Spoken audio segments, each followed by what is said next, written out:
skills mouth on 5 because I missed it was bitten off by a dog when I was a kid, so it just makes it easier for me because I'm lacking a finger. Why is this song playing? My third skill's mouth on 5 because I'm missing a finger. It was bitten off by a dog when I was a kid, so it just makes it easier for me because I'm lacking a finger. Why is this song playing? My third skill's mouth on 5 because I'm missing a finger. It was bitten off by a dog when I was a kid, so it just makes it easier for me because I'm lacking a finger. Why is this song playing? My third skill's mouth on 5 because I'm missing a finger. It was bitten off by a dog when I was a kid, so it just makes it easier for me because I'm lacking a finger. Why is this song playing? My third skill's mouth on 5 because I'm missing a finger. It was bitten off by a dog when I was a kid, so it just makes it easier for me because I'm lacking a finger. Why is this song playing?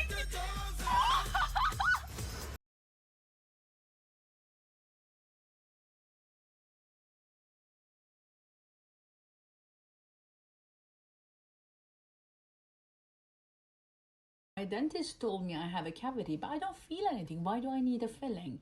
Enamel of the tooth is not innervated. You don't have any nerves in it. Hence, you're not going to feel anything. You're going to feel something when probably it's a bit too late. So trust your dentist, ask them to show it to you in an intraoral photo or your x-rays, and you can clearly see if there is a cavity. If there is a cavity, you want to stop it before it becomes huge, before it takes over the tooth, gets to the nerve of the tooth, and instead of a simple filling, now you need a root canal treatment. Now you need to have the tooth removed and replaced. So you want to make sure you get to that tooth when it's a small cavity before it becomes huge. My dentist told me I have a cavity, but I don't feel anything. Why do I need a filling? Enamel of the tooth is not innervated. You don't have any nerves in it. Hence, you're not going to feel anything. You're going to feel something when probably it's a bit too late. So trust your dentist, ask them to show it to you in an My dentist told me I have a cavity, but I don't feel. This is what it can look like if you are a dentist drilling a cavity. So right now, look, wait a second. What are they doing? They're putting filling material over the cavity? That doesn't seem right. So now they're bonding a brush to the little piece here. I know what they're doing. They're making a stamp. So they basically stamped this. So later on, when they're doing the filling, they can go back and just stamp it on top and replicate the exact anatomy of the tooth before they even started. Pretty smart. So right now what they're doing is taking a high speed and opening up this cavity, removing anything that is decay, and just going and taking away any of those areas that look soft to the touch. This is an etchant. Now they're using a bonding agent and really scrubbing that in, and then they'll cure this into place. So they're doing multiple layers of this bonding agent, curing it, and then they're going to start to layer the tooth, and this is what it can look like.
no problem selling out their citizens, selling out real Americans for Somali immigrants that want to change the Minnesota flag to look like Somalia. They don't want to be Americans. They want Minnesota to be Somalia. These people are advocating for the most blood and soil nationalistic policies for their own Somalian country between kicking out Kenyans and Ethiopians. But at the same time, they want us to embrace the diversity of them being able to do whatever the fuck they want. When a Somalia person comes into me, they become a serious one. There are people like that living right here in our city, calling for rival clans to be expelled and pushed out. I just... Clash of Clans! We need to get rid of these people. We will never gain power and move forward as some... we expelled and pushed out. I just... Clash of Clans! We need to get rid of these people. We will never gain power and move forward as Somalians as long as these people live among us and we don't kick them out.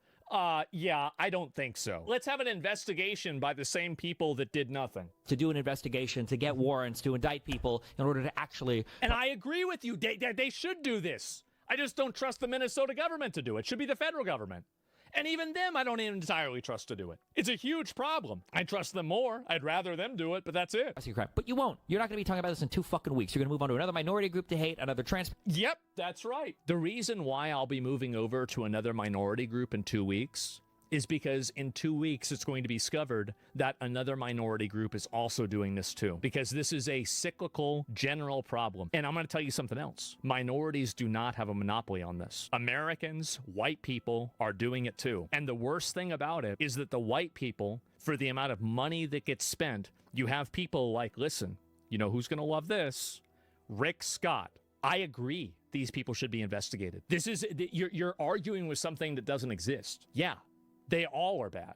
Person to obsess over, or another 32A that should be a 32DDDD in some new fucking video game that you're right. You're absolutely right. Because, and the thing is, everybody wants to make fun of me. And now, and this is the thing, they're all circle jerking about how wrong I am about video games, but I'm right. And everybody knows that I'm right. And if you think that I'm wrong, why do all the best-selling video games have hot chicks? Why is it that the most famous female characters are all the ones that are ridiculously fucking hot? Why is it that every fucking cosplay is of hot chicks? That's why.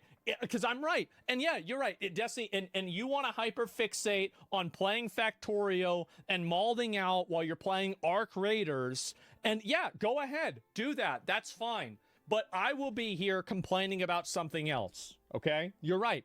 I have a broad focus of things that I complain about. It's not just Somalians. He's completely right. There are tons of other minority groups that I complain about all the time, not to mention women. We cast a wide net. Probably too fucking shit to play anyway. Like, it's so... Fuck you. He's right about that, though. Age bait every single fucking day, from one retarded take to the next retarded take. It's just unbelievable. The thing is that in a world that's crazy... and in a world that's retarded, the person who's not retarded sounds retarded. The world has become retarded, and thus people think that I am. It's crazy to me. And Hassan had no problem with me saying this exact same thing whenever I was talking about the people that covered up the Epstein files. Remember that? Because I said the same fucking thing. Yes, I said that the people that are covering up the Epstein files, you need to find out, no, not the person that told them, the person that did it. I don't care. Oh, they're a pencil pusher. Oh, it's not fair. Good. Maybe they overturned the Biden convictions? Maybe they did. How to know whether you have been flossing enough or not.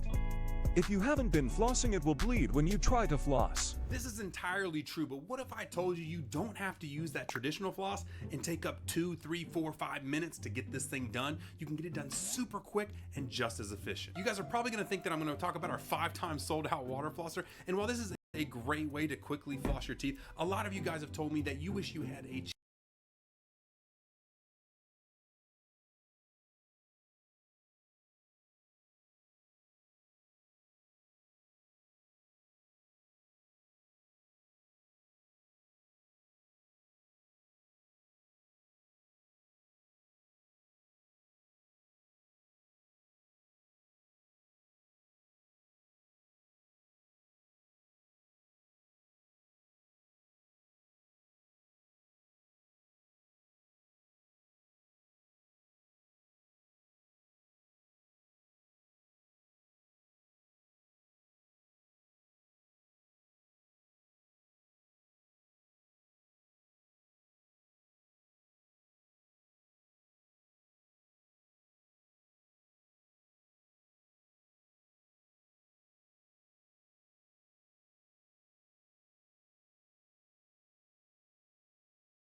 cheaper option to do so, and I've got just the thing for you. Because a lot of you guys don't even know that we sell the #1 floss pick on the market. By far, this is the best thing ever designed for flossing, I guarantee it. And I know I'm gonna get a lot of comments and even dental professionals saying, but a traditional floss is so much better, I guarantee it. and while traditional floss does have some amazing benefits, let's be honest, it takes forever. And also, we designed this one to be put to the test up against traditional floss and perform just as good. I promise you, try them out. You're never gonna want another floss pick ever again.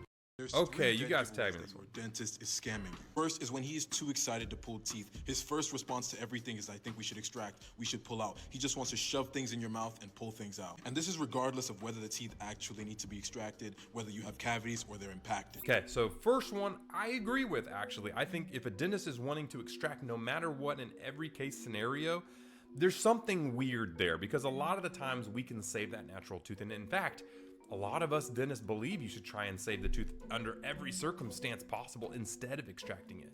Actually, it's normally the opposite. We try and tell you not to extract. It's normally the only reason people do extract is because it's the cheapest option possible. But yes, I do agree a dentist would seem a little fishy if he was trying to do this. Let's see what #2 apparently is the reason when dentists are scamming you. Second is when you have a tooth gap and they're throwing you in braces without addressing that gap first. Because unless they address this labial frenum or they laser off this frenellum, then the gap will still come back even once you get your braces removed, so you just wasted your money. Okay, there is actually something really wrong with what he says here, and this is actually really harmful information, and I want to make sure that everybody hears this because this is a really common mistake that even dentists make. And as an orthodontist who actually has a master's in craniofacial growth and development, I want to let you know he was kind of on the right track, but he actually gave you completely false advice. So when you see a tooth gap, he is very right that some of the time, it's not always, if you have a tooth gap, does not mean that you have a frenum issue. Frenum issues cause gaps. Not all gaps are frenum issues. So that's the first thing. But if you see a gap, the first thing that your dentist is going to see is that little thing and say, ooh, that labial frenum caused your gap. And so unfortunately, like he said, you need to get this addressed first before you go into braces or else your gap is going to come back. And that is the exact opposite advice of what you need to do. You need to correct it with the braces first and then cut the labial frenum. Because if you do what he said and you get that labial frenum fixed first before the braces, what actually happens is it causes scar tissue in that area to form. And then when we're trying to close it up with braces, it just bunches up into that scar tissue and will, no matter how much we put it there, we'll shoot it back open no matter what. And so you actually need to close up that gap completely, let your bone remodel and get everything good there, and then cut the frenum, letting the scar tissue form in the new closed position. Now that being said, you still do have some relapse in these scenarios sometimes if the frenum is very, very huge. And so what we do is we put a little bonded retainer on the back of those two front teeth to hold that gap closed. So first one, yes. #2, no. That was actually a really bad thing to say. And please, please, please, if you're an adult with a kid and your dentist tells you to cut that frenum, go to an orthodontist first before you cut that dang frenum. Okay, you guys tag me this one. Your dentist is scamming. First is when he is too excited to pull teeth. His first response to everything is, I think we should extract, we should pull out. He just wants to shove things in your mouth and pull things out. And this is regardless of whether the teeth actually need to be extracted, whether you have cavities or they're impacted. Okay, so first one, I agree with actually. I think if a dentist is wanting to extract no matter what in every case scenario, there's something weird there because a lot of the times we can save that natural tooth. And in fact, a lot of us dentists believe you should try and save the tooth under every circumstance possible instead of extracting it. Actually, it's normally the opposite. We try and tell you not to extract. It's normally the only reason people do extract is because it's the cheapest option possible. But yes, I do agree a dentist would seem a little fishy if he was trying to do this. Let's see what #2 apparently is the reason when dentists are scamming you. Second is when you have a tooth gap and they're throwing you in braces without addressing that gap first. This man left a weight right at the entrance of the gym. Whoever picked it up and put it back would get a free 1-month membership, and then he walked away to test it. The weight stayed there for minutes and nobody even came to take it. But when the man finally picked up the weight himself, this happened. This man left a weight right at the entrance of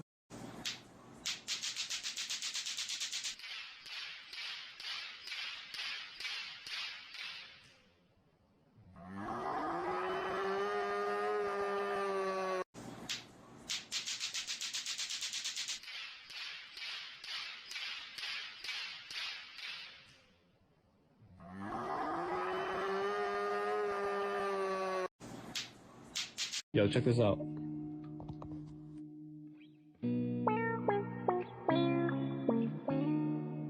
Well, shit.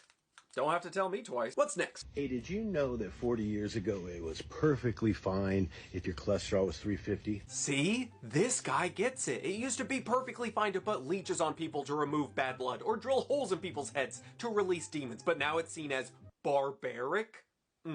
What's next? All right, we're at Costco shopping. Rule of thumb, if it's got more than 100,000 lines on the ingredients list, you can't get it. Right. Instead, focus on foods with single ingredients. What's next? Which one of these has more protein? This will blow your mind because you think this is a protein-ready meal giving you 28 grams, which is optimal.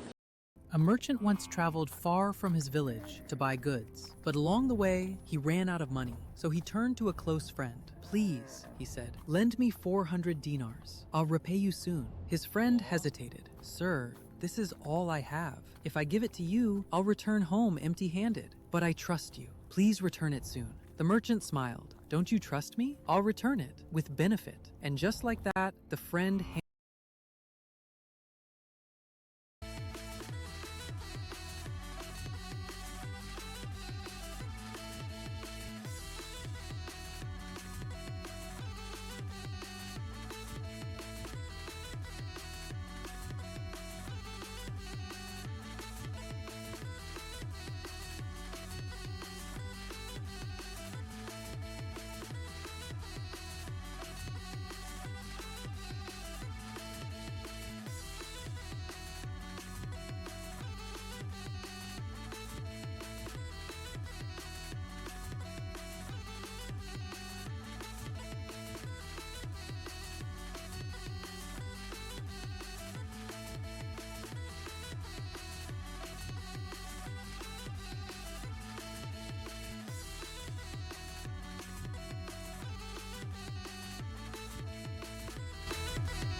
I'll set a fucking example for what it's like. Like, why are you even pretending to care about the Epstein shit now? We knew that Trump was associated with Epstein before the fucking election, and that didn't sway your opinion whatsoever. Nothing would have swayed your opinion. Destiny has a lot of accusations against him, but you're still streaming too. For all of the accusations and all of the things that you can criticize Trump on, I think Destiny going out and criticizing for this one specific thing, you know, really, what's going on here? Can't you say that your own fans and your own followers are doing the same thing? They're looking at all the comments and all the things that you've said and done. They're taking the plausible deniability and saying maybe he didn't mean it that way, or maybe because Destiny is pushing something that I agree with so much that I'm going to ignore all of that, and I'm still going to support him because he has a message that I agree with. So the fact that you have fans, it proves the hypocrisy and you accusing me of getting mad about Trump for this. Whenever you go and you allow this rot to continue. That's it. And average Americans You are the rot. are tired of having their... I am the rot. And you know what? Rot is part of nature. Country rotted out, looted, pillaged by a bunch of random fucking... A vital point and a vital part of the natural process. Third worlders, and then asked to apologize. Third worlders? Like... You're so right, Destiny. Somalia is an amazing place. It's great. Everybody has a flat screen TV, and everybody's rich. For sure. Same with Haiti. I'm sure it's great over there. Like, I don't want to be like, I don't want to do just like the personal thing, but dog, you live with cockroaches. That's right. And even I can see it. If I said I live with cockroaches, would I ever expect you to let me in your house? No. Because you'd probably be like, no, you smell bad. I don't like that. Like, I saw those clips. You're going to be gross, etc. I will not bring the roaches over to your house. I won't bring them to somebody else's house. I would never do that. It doesn't get much more third world than that. Like, what are we talking about? Yeah, it does. You want to see the shitholes over there they live in? Oh, my God. It makes my house look like a fucking palace. It's make me look normal. This guy, this is the typical rich white liberal that thinks that the pinnacle of degeneracy is having a few cockroaches in the house and mold on the wall. Trust me, it can get a lot worse. Here, bro. For it, because of something that happened before we were born. Absolutely. This is outrageous. Yeah, I'm tired of it. Most people are tired of it. Right. And I'm also tired of pretending that I'm not tired of it. He has to sit here and listen to me agreeing with myself, telling myself that I'm right. Oh my God. This is such a great clip. It's outrageous. Yes, absolutely. And there's another thing, too, is that the... True. So true. I'm tired of pretending that we don't hate all Now, the are you going to agree with yourself, too? fucking immigrants in this country. Like, wow. What? This doesn't work anymore. Just stop. This isn't even worth responding to. You said it, you fucking retard, when you said third worlders, because you're incapable of separating out criminals from just people that look like people you don't like. You can try this, and he's getting mad. He's getting very upset. It's okay. It's okay, Steven. Everything's going to be fine. I regularly have separated out the two. And also, whenever they come here and they have no skills and they have to live off the government, that's categorical. Why don't you relax? Use better words, dipshit. Why don't you say what you fucking mean and mean what you fucking say instead of just saying random rage bait shit for your fucking audience? The worst thing about it is that I'm not rage baiting. This is what I really think. It is. This isn't exactly true. Sometimes you conflate all of them. I'm sure that I've spoken in generalities before, but I've oftentimes clarified it afterwards. Sure. I talk about it all the time for hours. So yeah, I'm sure I've made a mistake here or there. But I think that I've done enough due diligence to show that I'm not really looking at all of them. I'm talking about the ones that are the bad actors and the people that are living off of the system. Yeah. It's pretty obvious. What do you mean it doesn't work anymore to repeat your own words back to you? We gotta get these third worlds out of here. Most of the people... No, the reason why I did that is because you're making an argument of the way that it sounds. This is, oh, well, it sounds bad because you're saying it in this way. But the fact is that, yeah, actually, whenever you bring a bunch of people over that are from a country where they're not educated, they don't speak the language, and they're from a totally different culture that has completely different values, you're going to have a really slow and really hard assimilation rate and success rate with those immigrants. Like, yeah, that's the way it is. Sorry. Like, it's not all the same. Somebody from Poland coming over here, or actually somebody from the UK coming over here, they speak a different language. Poland speaks with, every time I see somebody that looks like they had a stroke, I'm assuming they're speaking in Polish. If there's more than 3 Z's, W's, and X's in a word, it's Polish. But my point is that if you take somebody from the UK and you have them integrate into the United States or from Australia, the integration process is going to be infinitely easier than if you're taking them from Mogadishu. This is a reality. But the problem is that because there is a racial connotation with this, we're supposed to admit that it's not true. But everybody knows that it is. It's obvious. It's the most common sense thing that anybody could say. Obviously, people with closer cultures are going to better assimilate. Duh. Of course. People that were indicted on the last Somali shit were Somali Americans. They were American citizens. What are you going to do? You say deport them back to their country? They're American. What country do you want to deport them to? In late 2024, it was a breakthrough moment for quantum. It solved a problem not just faster than a classical computer could, but unimaginably faster. Just recently, the entire scientific world was hit by the greatest advancements in history. For 100 years, humanity chased a single idea, one equation that could explain everything. From gravity, quantum mechanics, space and time, to energy and matter. He wanted unification of all 4 forces into one theory. The theory of everything. The God equation. We called it the theory of everything. Some even called it the God equation. And for a century, it stayed just beyond our grasp, until now. Join us in this video as we uncover the shocking details of the equation Google's quantum chip just solved. The greatest unsolved science puzzle. Albert Einstein. This is a Japanese sushi chef trying American sushi for the very first time. But wait, what's the difference between American sushi and Japanese sushi? Actually, a lot. I mean, just look. One is a beautiful piece of art crafted meticulously with only the finest ingredients. And this was on sale at a gas station. But how did we end up here? Well, American sushi dates all the way back to the 1960s in Los Angeles' Little Tokyo. A chef by the name of Ichiro Mashita needed a replacement for tuna, so he used avocado and crab meat to get that seafood flavor. And because people were complaining about the taste of seaweed, he decided to make the roll inside out so the rice was shown on the outside. And boom, the California roll was born. Over time, more and more American rolls were created, like the Philadelphia roll, Dynamite roll, Dragon roll, straying further and further away from the real deal. Just sushi and rice. Now, we've actually given American sushi to a 90-year-old sushi chef before, and surprisingly, he was pretty open-minded. But how would a strict Japanese sushi chef react to American sushi? So to find out, I've traveled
You just said it. Somalia. I want to denaturalize them, and I want to send them back to Somalia on a one-way flight. I don't want these people coming to our country and scamming us, and then for us to pay money to keep them in jail. Like, imagine going to a country. This is what's so ridiculous. Imagine going to a country, scamming them for millions of dollars and being like, oh, you can't get rid of me. I'm a citizen.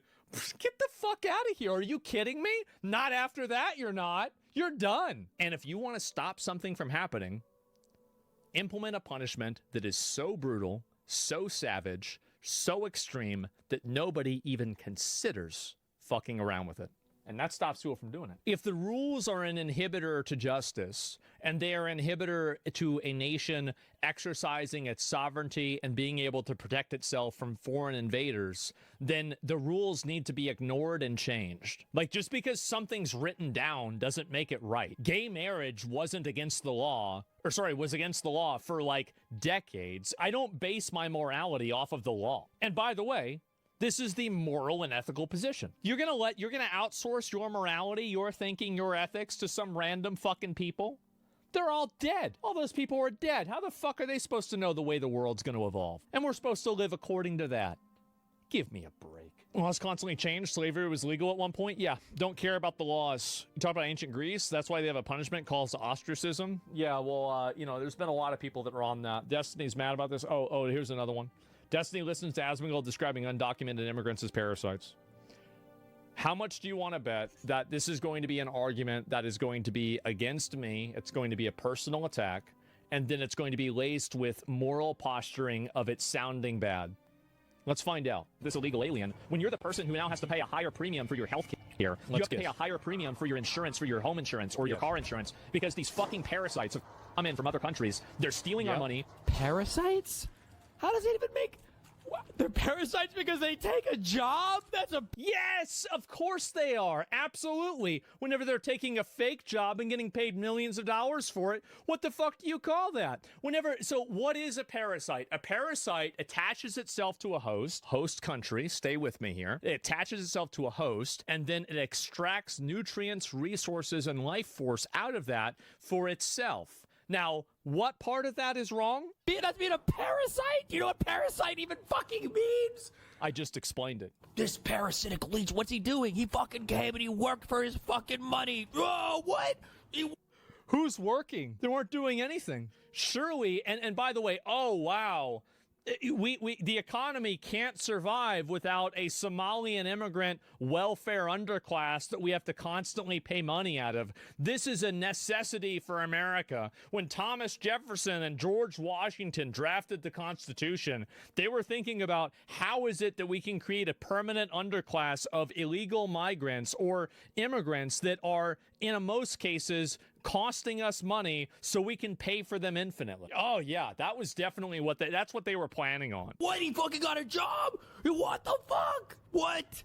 The parasite. They're committing crimes, they're stealing identities, and the rate.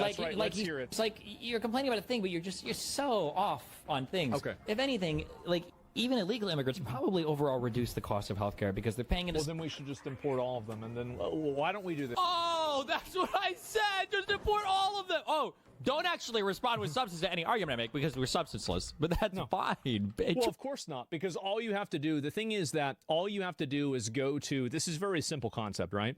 Go to an emergency room and you see a bunch of illegal aliens that can't speak English. Is that costing us money or making us money? You don't need to have all these graphs and statistics and, oh no, it makes it up.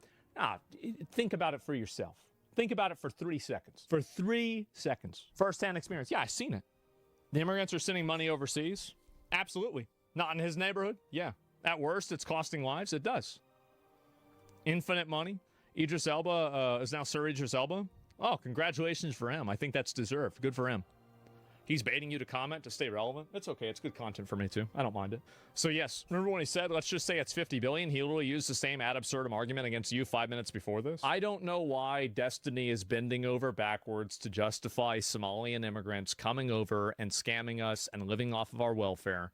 But from my personal opinion, I don't think it should be happening. I think it's bad. So what is this? If you really want to be autistic about it, check the sunlight angles. They easily match up here.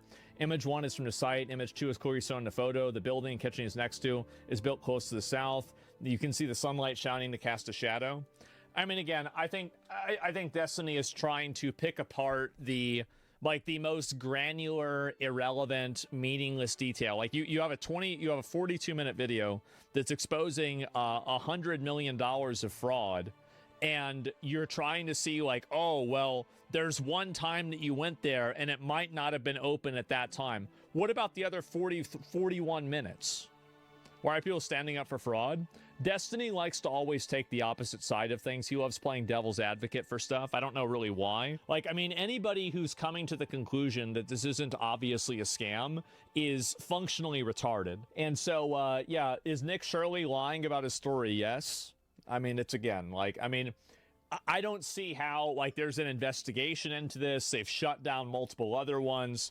I don't know why Destiny is doing this. This is the most pointless, like, dumb, like, reductive argument possible. I don't know why you would say that. How long has this been going on? There's news reports about Somali daycare fraud since 2015 onwards. Yeah, so you have all these articles. Everything here is wrong.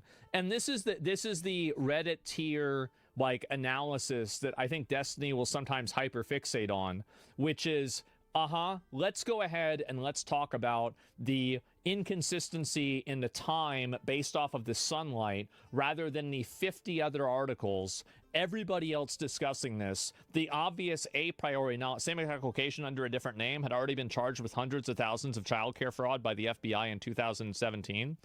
Yeah, so here we go. This is in 2017. The Salma Child Care Center in Minneapolis lost its license in 2015. So this is the same place. I can't really read it because it's some other bullshit.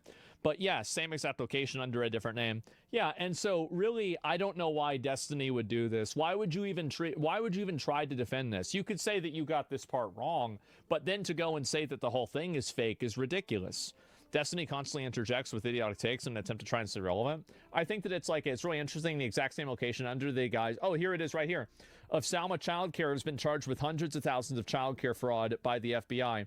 What's more interesting is the individual there was charged with fraud for saying that they had 100 children. This was when it appears the childcare center occupied the entire space. Now it looks like it appears half the space and it's taken up by Abby Kitchen, and is somehow the place is only licensed for 99 children. Here's the indictment right here. And so I don't know why Destiny were engaged in something that's like so blatantly dumb. Like, I don't know why. Why do daycares have tinfoil and spray paint over the walls and misspelled signs? Also, the High Quality Learning Center has been investigated 13 times. Yeah, how do you defend something like that? Like, what are you doing? What are you thinking? This is shocking to me that somebody would even do this. And then why don't we do this? Oh, that's what I said. Just import all of them. Oh, don't actually respond with substance to any argument I make because we're substanceless. But that's fine. True. Import every illegal immigrant. Yes. Okay, well, there we go. I hope he had a good time. And I'm sure all of the Redditors are like, well, if you look at the graph, look at the graph, look at the graph, look at the graph. Oh, my God. Well, one day they'll understand. One day, the thing is that right now, they might not get it. They might not understand it. But, you know, I think that over time, they're going to figure it out, bro. They're going to figure it out. They're going to see how it is. And it's going to be sad.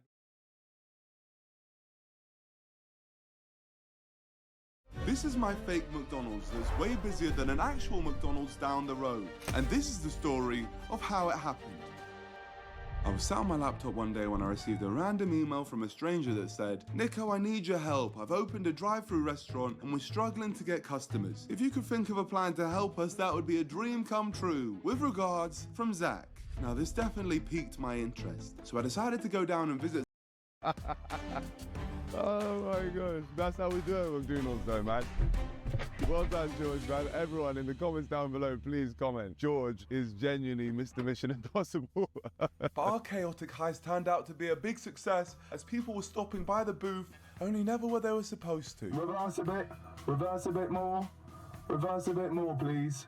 Yeah, okay, that's great. We can take your order now. Hi, please reverse a bit. There we go. All right, mate. What would you like? I've got a code I ordered on the app. You've got an order on the app? Yeah, I've got a code. What's your code? NT25. 741. Sorry, NT25. Okay, 8325. 25. What's the next part of the code? It's November Tango 25. November, so NOVEMBER TANGO 25. So that code's too long. Unfortunately, months don't work in our system. It's a small code, it's not like a long code at all. Somehow McDonald's had found out about our secret mission, and even though I tried to stop them... Sorry, this guy's actually a fake employee right here. They scared away our possible customer, but at least we were well hidden. You will not find me. You can't find me, mate. Hi. Hello. Please come and do this, please. Huh? Please come and shift this. Oh yeah, that was us. Sorry. Yeah, we'll come shoot him now. And we didn't even get the guy. Where's the guy? We need to tell him to go to Not McDonald's at least. Where is he? My friend, sorry.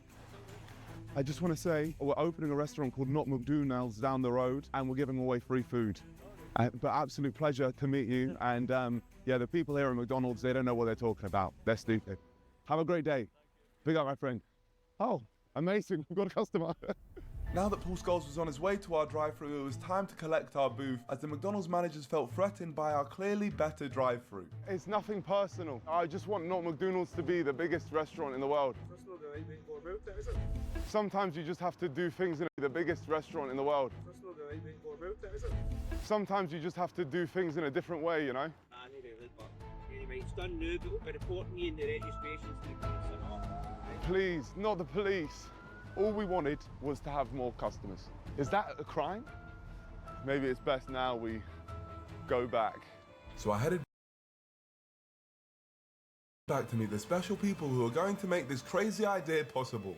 The Zax employees, who've been transformed into Not McDonald's soldiers. Guys, we're all here for the same reason. We want Zax to be the greatest drive-thru the world has ever seen. And we don't have to worry about McDonald's because we've got our security team. And you guys really have to be on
In 1981, astronomers pointed their telescopes at a dark patch between constellations and found nothing. Absolutely nothing. A sphere of emptiness 330 million light-years across, where 2,000 galaxies should exist but only 60 remain. We call it the Boötes void, and for decades we thought it was just empty space doing what empty space does. But recently, we detected something inside. Something that moves. Something that pulses with energy. Something that, according to every law of physics, cannot exist in a place that empty. If you enjoy unraveling cosmic mysteries with us, hit that like button and subscribe. What we found hiding in the void changes everything. Prepare yourselves. We begin.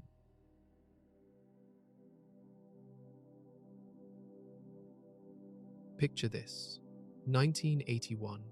Robert Kirshner and his team are mapping galaxy positions for what should be routine work. They expect to see galaxies scattered everywhere, the way stars fill the night sky. Instead, their instruments show a gap, not a small gap, a region where galaxies just stop existing.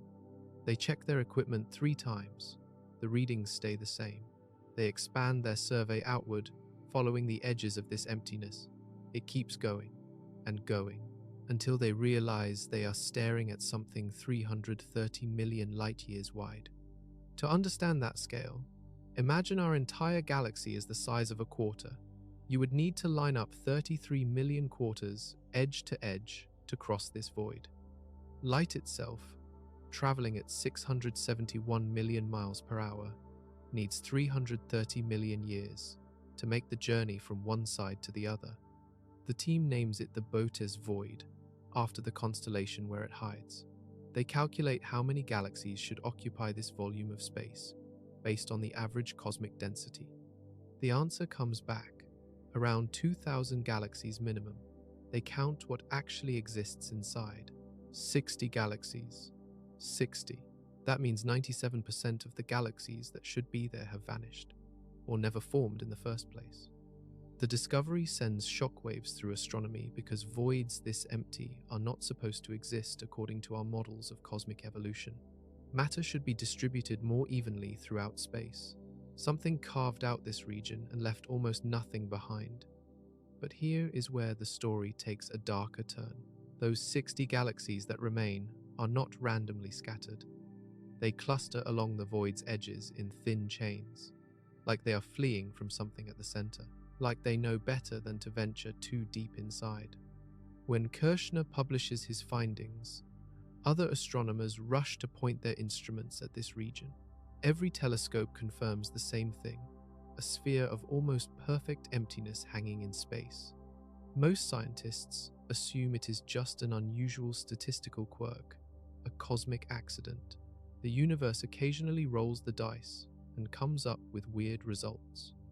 Except the void keeps revealing stranger properties. The few galaxies inside show unusual traits. Their light spectra look wrong. Their velocities do not match predictions. Something about the space itself seems different.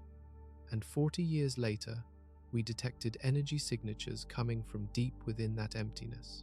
Patterns that repeat. Structures that should not form in a void. The question shifts from why is it empty to what exactly is hiding inside. Because empty space does not emit signals. Empty space does not organize itself into patterns. Whatever we found in there is doing something. And we need to understand what happens next before it is too late. Our current model of the universe works like a recipe. You start with the Big Bang, add dark matter and dark energy, sprinkle in regular matter, and let gravity do its work for 13.8 billion years. The result should be a cosmic web, filaments of galaxies connected like spider silk, with smaller voids scattered between them. The largest voids in this model should measure around 150 million light-years across, maybe 200 million in extreme cases. That is what the math predicts. That is what most of space looks like when we observe it. The Boötes void measures 330 million light-years across. It doubles the maximum size our physics allows. This is not a small discrepancy. This is like predicting a human can grow 6 feet tall and then finding someone who stands 12 feet high. The difference demands explanation. Here is why it matters. In the early universe, matter distributed almost evenly in all directions.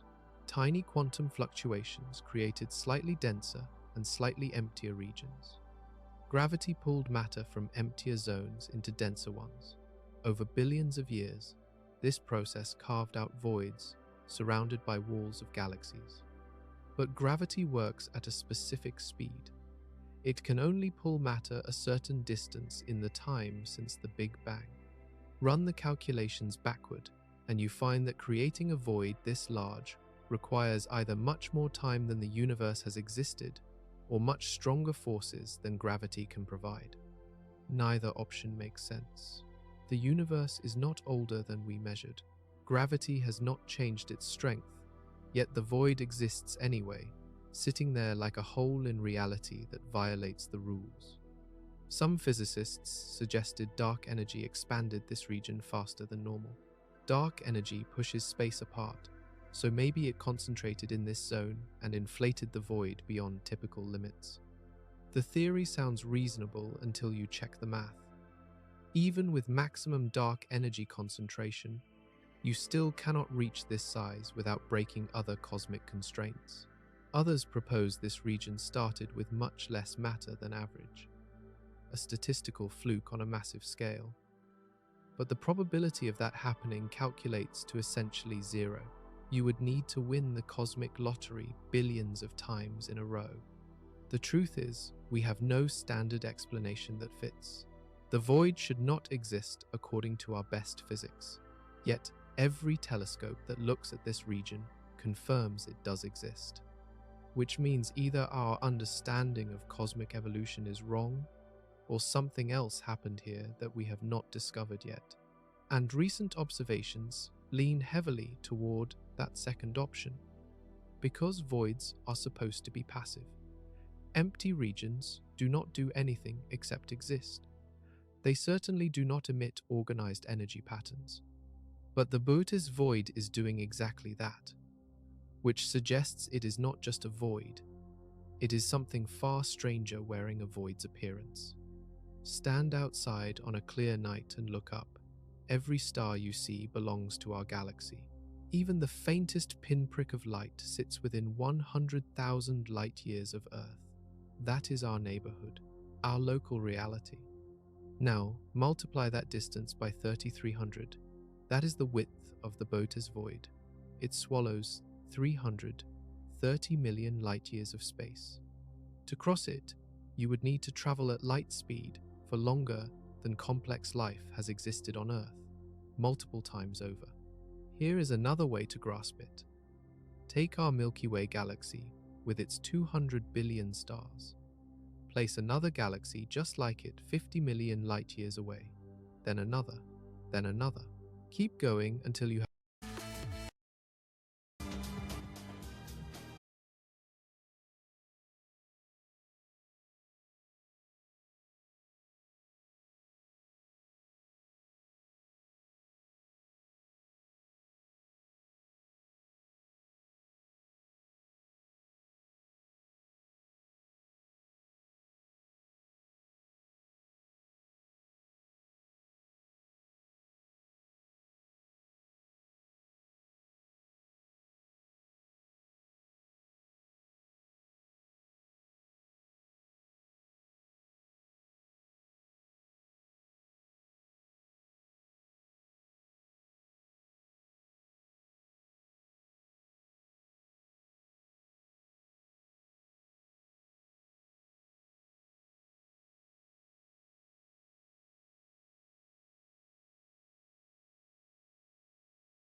galaxies in the sphere. Now delete 97% of them.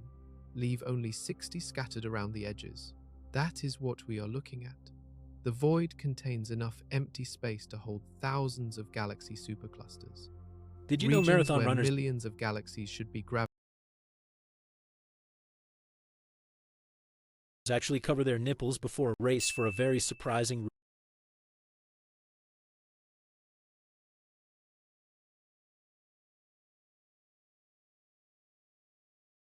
Did you know marathon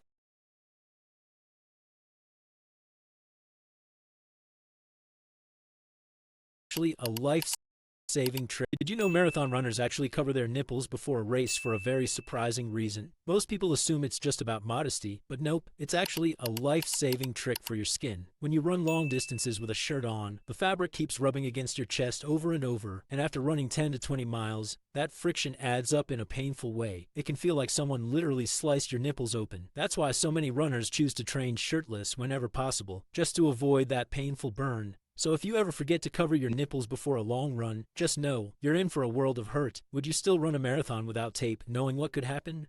Did you know marathon runners actually cover their nipples before a race for a very surprising reason? Most people assume it's just about modesty. I don't think he even knows how ridiculously dangerous this is.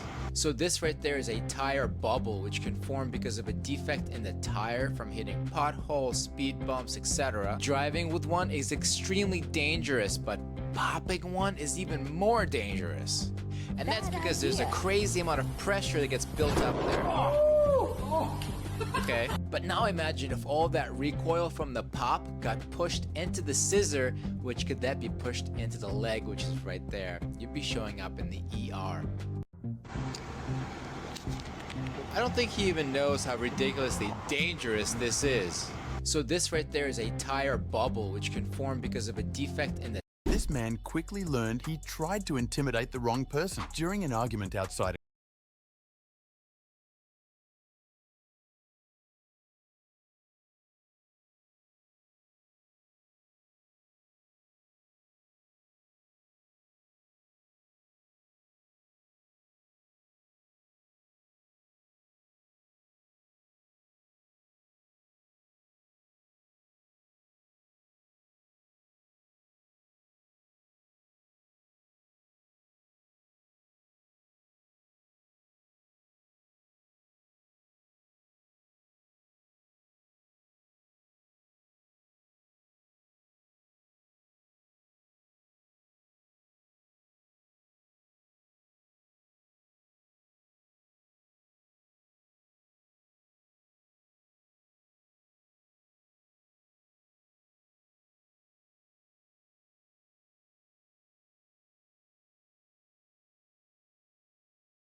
forming the largest structures in the cosmos. Instead, we find darkness, silence, a cosmic dead zone that stretches beyond human comprehension. Light from one edge of the void takes 330 million years to reach the other edge. When that light began its journey, the most complex life on Earth consisted of single-celled organisms, no plants, no animals, no humans. By the time the light completes its crossing, entire species have evolved and gone extinct multiple times over. This is not just big, this is functionally infinite from a human perspective. You could fit 75,000 Milky Way galaxies side by side across this emptiness. You could lose our entire local group of galaxies in side by side from perspective. You could fit 75,000 Milky Way galaxies side by side across this emptiness. You could lose our entire local group of galaxies inside it and never find them again. The void could swallow every galaxy humans have ever observed through telescopes and still have room left over. And yet, despite this incomprehensible scale, astronomers mapped the entire structure in just a few years. How? Because emptiness has a signature. Where galaxies should create light, this region shows darkness. Where matter should bend space, the void leaves space flat. It stands out like a missing tooth in an otherwise complete smile. But size alone does not explain why scientists keep studying this region. Plenty of large structures exist in space. What makes the void terrifying is not how big it is. It is what that size represents. The void shows us that our universe can create regions where the normal rules simply stop applying, where cosmic evolution fails to produce the expected results, where something fundamental breaks down. And if it happened once, creating this impossible emptiness, what stops it from happening again? What prevents other regions from developing the same properties? What if voids like this are spreading? The answer to that question came from an unexpected direction, from the 60 galaxies that refuse to leave. Gravity does not work alone in shaping the universe. It has an opponent, a force that pushes instead of pulls. We call it dark energy, and it makes up 68% of everything that exists. Here is how the battle plays out. In the early universe, matter distributed almost uniformly in all directions. Tiny variations in density appeared, no larger than 1 part in 100,000. In slightly denser regions, gravity won. It pulled nearby matter inward, creating the first stars and galaxies. These zones grew denser over time, but in slightly emptier regions, the opposite occurred. With less matter present, gravity weakened. Dark energy, which pushes uniformly everywhere, began dominating instead. It shoved the remaining matter outward, evacuating these zones even further. The emptier they became, the stronger dark energy's influence grew. This process created voids. Think of them as anti-galaxies, places where dark energy beat gravity in their cosmic tug of war. Matter fled these regions, piling up along the edges and forming the walls of galaxies we observe today. The interior became increasingly empty as time passed. Most voids grow slowly. They start small and expand over billions of years as dark energy pushes matter away. Their growth rate depends on their initial emptiness and the density of surrounding space. Run the simulations and you get a predictable distribution. Lots of small voids, fewer medium voids, almost no large voids. The Botas void violates this distribution. It sits beyond the size range our models predict. Even accounting for maximum expansion rates and optimal starting conditions, you cannot grow a void this large in the time available, unless something else happened. Some cosmologists propose the void formed from a bubble collision in the first moments after the Big Bang. During cosmic inflation, space expanded faster than light for a brief instant. If two expanding bubbles collided and merged, they might create an underdense region that grew into an enormous void later. The theory has merit. Bubble collisions could explain the exceptional size, but it requires precise timing and positioning that seem unlikely, and it does not explain the other anomalies we detected. Other scientists suggests the void formed from primordial quantum fluctuations, scaled up to cosmic size. Imagine a region where quantum uncertainty created slightly less matter than average. Over billions of years, that tiny difference amplified until it produced this massive emptiness. Again, possible, but the probability calculations come back unfavored. Random chance almost never creates outliers this extreme. The truth is, we keep proposing theories because the standard explanation fails completely. Voids are supposed to be simple structures. Matter leaves, dark energy dominates, the region stays empty. Nothing complicated, yet the Botas void refuses to behave simply. It formed too large. Its interior shows unexpected activity. The galaxies inside display bizarre properties. Everything about it suggests something beyond normal void formation occurred here. And when we detected those energy patterns last year, the debate shifted entirely. Because now we are not just asking how the void formed, we are asking what moved in after. Most voids contain some galaxies. A few dozen scattered through the interior. They form early in cosmic history before the void fully evacuates, or they wander in later from surrounding regions. Nothing unusual about their presence. The 60 galaxies inside the Boeta's void are not like that. They break multiple rules simultaneously. First, their positions. They avoid the void's center completely. Instead, they cluster along the edges in thin filaments, like beads on a string. This distribution makes no sense gravitationally. If they formed naturally inside the void, they should spread more evenly. If they fell in from outside, they should sink toward the center where gravitational potential is lowest. Instead, they stay near the walls, like they are being held there by something we cannot detect. Second, their ages. Spectroscopic analysis reveals these galaxies are old, very old. They contain ancient stars that formed when the universe was much younger. Most galaxies and voids are small and young, having formed recently from leftover gas. The Botas galaxies look like mature elliptical galaxies that belong in dense clusters, not empty voids.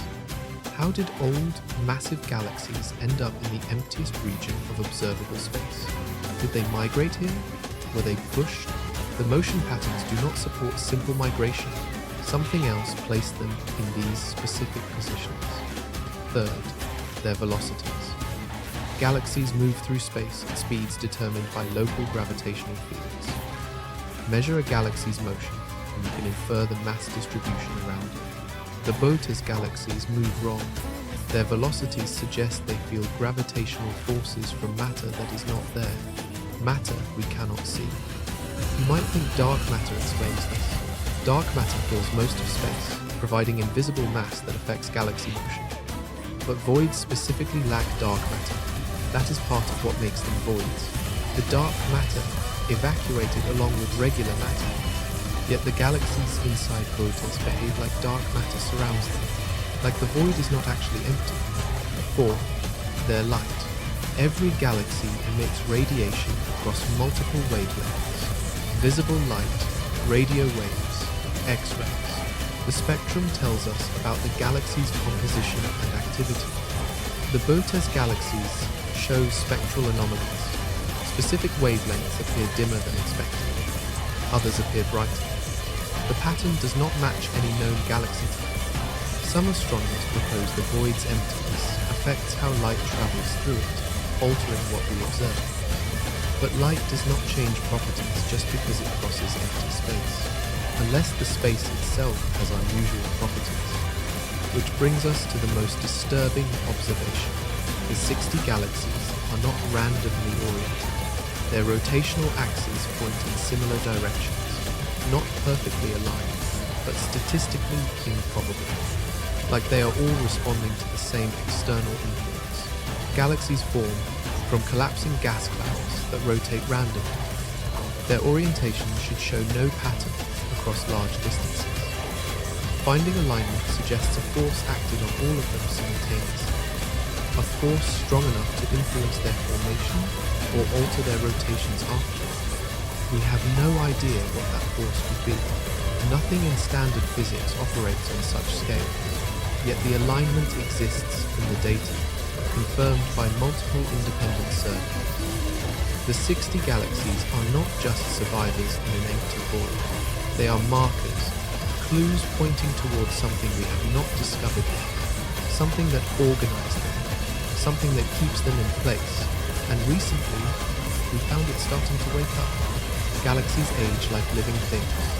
Young galaxies burn bright blue, filled with hot, massive stars that form rapidly from abundant gas. As they mature, the largest stars die off, leaving cooler, redder stars behind. The galaxy's light shifts toward longer wavelengths. Eventually, star formation slows or stops completely. The galaxy becomes a red, dead elliptical filled with ancient stars. This process takes billions of years. You can determine a galaxy's age by examining its light spectrum. Blue light means young stars forming now. Red light means old stars formed long ago. The ratio tells the story. The 60 galaxies in the Buddha's board shine predominantly red. Their spectra show populations of stars 10 to 12 billion years old. These galaxies finished forming stars billions of years ago and have been coasting through time ever since.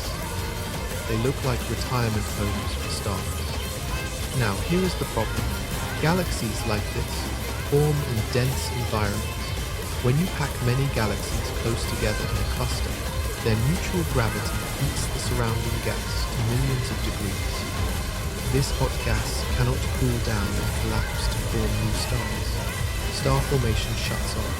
The galaxies age rapidly and turn red. Voids have the opposite conditions. Low density, cold gas, minimal interactions between galaxies. These conditions favor ongoing star formation, young, blue galaxies, not ancient red ones. So how did old elliptical galaxies end up inside the most empty region of space? The standard explanation suggests they formed elsewhere in dense clusters, then somehow migrated into the void. Galaxy migration. Gravitational interactions can fling galaxies across vast distances, but the math does not work. To reach the void's interior from any nearby cluster, these galaxies would need to travel 50 to 100 million light years. At typical galaxy velocities, that journey takes several billion years. During that time, they would pass through regions with fresh gas. Star formation would reignite. They would not stay pure red, yet they are pure red. No signs of recent star formation. No blue young stars mixed in. They aged in place, not during a long migration. Some scientists propose these galaxies formed inside the void when it was younger and denser. Before dark energy evacuated the region, enough matter existed to create these mature galaxies. Then the void expanded around them, leaving them stranded. This theory faces timing problems. The void would need to expand rapidly after the galaxies finished forming, before new gas clouds could create younger galaxies nearby. The sequence requires precise coordination that seems unlikely. Others suggest the galaxies formed normally elsewhere, but an unknown force transported them into the void quickly, fast enough to preserve their old stellar populations. But what force moves entire galaxies across cosmic distances without leaving traces? We have no mechanism for that. The final, most disturbing possibility is that these galaxies did not age naturally. Something inside the void accelerated evolution. A process or field that speeds up time locally, causing stars to live and die faster than normal. The galaxies would appear old because they experienced more time than the universe's actual age allows. This explanation sounds like science fiction. Time does not flow at different rates on cosmic scales. Except it does near massive gravitational fields like black holes. And it does in expanding space affected by dark energy. General relativity permits time dilation under the right conditions. Could the void create those conditions? Could its extreme emptiness warp space-time enough to affect how time passes inside? We have no evidence for this. But we also have no better explanation for why these galaxies look the way they do. And if time flows differently in the void, that might explain the signals we started detecting, patterns that repeat with clockwork precision, as if something inside operates on a different temporal rhythm than the rest of the universe. Something counting down to an event we cannot predict. 3 years ago, astronomers using the Hubble Space Telescope pointed their instruments at one of the 60 void galaxies. They planned a routine observation to measure its stellar populations. Instead, they recorded something nobody expected. The galaxy dimmed. Over the course of 6 hours, its light output dropped by 8%, then slowly recovered to normal brightness. The change occurred smoothly, following a curve that resembled an eclipse, as if something passed in front of the galaxy, blocking our view. The team assumed they caught a random occultation. Maybe a foreground object drifted into the line of sight. They flagged the observation as potentially contaminated and moved on. 2 months later, the same galaxy dimmed again.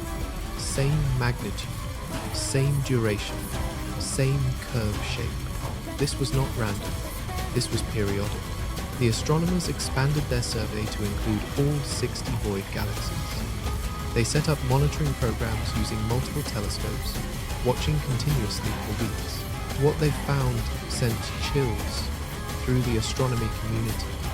17 of the 60 galaxies showed dimming events, not all at once, not randomly. They follow a pattern. Galaxy A dims, then 3 days later, Galaxy B dims, then 5 days after that, Galaxy C dims. The sequence repeats every 78 days like clockwork. 17 galaxies blinking in a specific order that never varies. No known natural process creates this behavior. Eclipses happen randomly based on orbital mechanics. Variable stars pulse independently of each other. Dust clouds drift through space without coordination. You cannot get 17 galaxies separated by millions of light years to dim in sequence unless something connects them. The dimming itself is unusual. 8% loss of light sounds small, but it requires an enormous object to block that much light from an entire galaxy.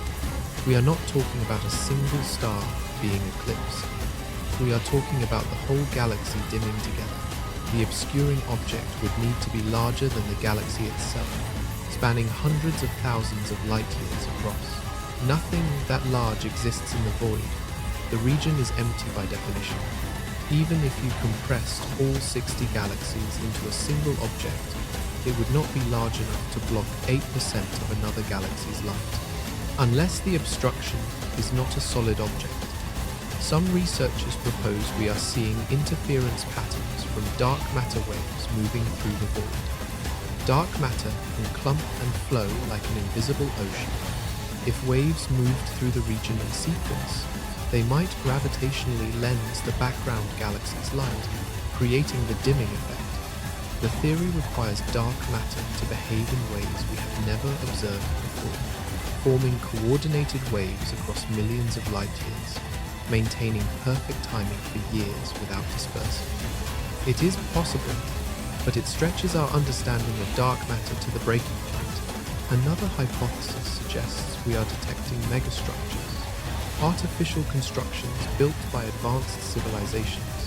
If intelligent beings engineered enormous arrays of objects in specific orbits, they could create periodic dimming events. This explanation appeals to those who search for techno-signatures. The pattern looks artificial, too precise to be natural, but it requires a civilization capable of engineering on scales that dwarf anything in human imagination.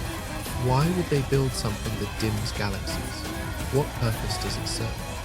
The most troubling interpretation is that the dimming reveals something moving through the void, an entity or phenomenon that passes in front of galaxies in sequence, temporarily blocking their light.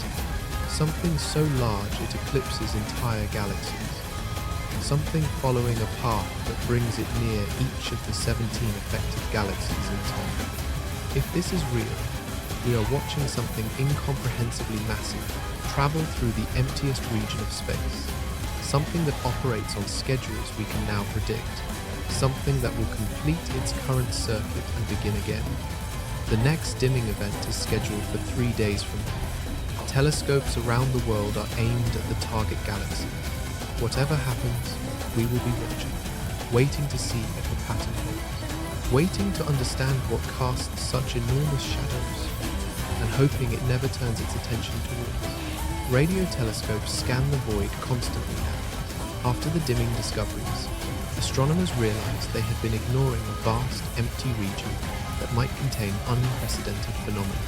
They pointed their instruments at the darkness between the 60 galaxies and listened. The void is not silent. In 2022, the Very Large Array in New Mexico detected radio emissions coming from deep inside the void's interior, not from any of the 60 galaxies, from the empty space between them. The signal appeared at 1.4 gigahertz, a frequency often used in radio astronomy because it cuts through cosmic interference cleanly. The emission lasted 43 minutes, then stopped. 2 weeks later, it appeared again. Same location, same frequency, same duration. A pattern emerged over months of observation. The signal broadcasts every 14 days with precision that varies by less than 3 minutes. Radio emissions from empty space make no sense. Radio waves require a source. Stars emit radio waves. Gas clouds emit radio waves. Black holes feeding on matter emit radio waves. But empty vacuum produces nothing.